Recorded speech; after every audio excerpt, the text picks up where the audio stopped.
ఈ ఐపీఎల్ 2026 సీజన్లో ఢిల్లీ క్యాపిటల్స్ మంచి ఫామ్లో ఉందని చెప్పుకోవచ్చు. సో సీజన్ స్టార్ట్ అయినప్పుడు చాలా మ్యాచ్లు గెలిచిన ఢిల్లీ క్యాపిటల్స్ మధ్యలోకి వచ్చేసరికి కొంచెం గాడి తప్పినట్లు అనిపించింది అనమాట. కొన్ని మ్యాచ్లు ఓడిపోయింది.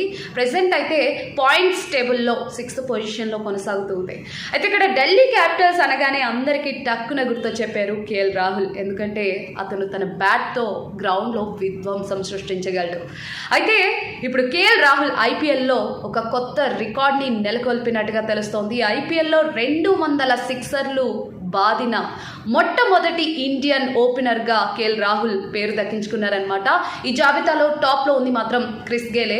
ఆయన మొత్తం 326 సిక్సర్లతో టాప్లో కొనసాగుతూ ఉన్నారు. అండ్ సెకండ్ పొజిషన్ వచ్చేసరికి డేవిడ్ వార్నర్కి ఉందన్నమాట. ఆయన మొత్తం 210 సిక్సర్లతో సెకండ్ పొజిషన్లో కొనసాగుతూ ఉన్నారు. అండ్ కేఎల్ రాహుల్ వచ్చేసరికి థర్డ్ పొజిషన్లో ఉన్నారనమాట. అయితే కేఎల్ రాహుల్ ఖాతాలో ప్రెజెంట్ అయితే 203 సిక్సర్లు ఉన్నాయి.